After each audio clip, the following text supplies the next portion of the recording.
Одним летним утром, когда заведующая детского сада номер 65 Ирина Николашина шла на работу, она обратила внимание на то, с каким удовольствием, нарезая круги во время зарядки, бегают дети. Посоветовавшись с коллегами, было принято решение создать настоящий праздник, который бы объединил всех и параллельно оздоровил. Так появился фестиваль бега. 2 года его проводили внутри учреждения, а в прошлом году решили сделать городским. В этот фестиваль входят соревнования разных видов бега на личное первенство и на командное первенство. На личное первенство – это бег с ускорением у них идет, и челночный бег, и эстафетный бег – это командные соревнования. Как и положено, перед началом каждого соревнования парад участников и традиционное поднятие спортивного флага. И, конечно, напутственные слова.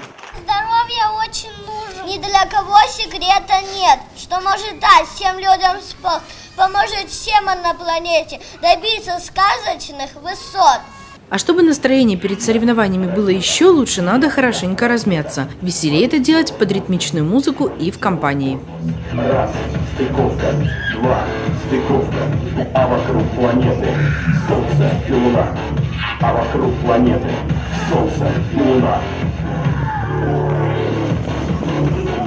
Настоящий спортивный драйв, первое разочарование и победы. В беге, как и в любом виде спорта, важна поддержка команды. И тут наши юные легкоатлеты не подвели, а активно болели за свои команды, особенно эмоционально на этапе челночный бег.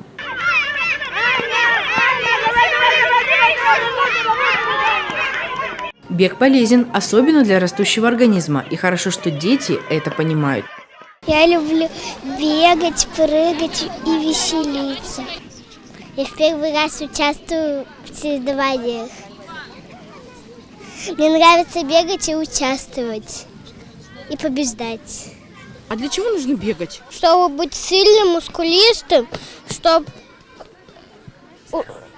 здоровым, чтобы разминать ноги, чтобы быстро бегать. Победителям соревнований, как и положено, достались кубки, медали и грамоты. Но самое главное, что каждый участник фестиваля бега получил не только заряд бодрости на целый день, но и укрепил свое здоровье. Ольга Демьянец, Константин Миронов. Новости «Твой день».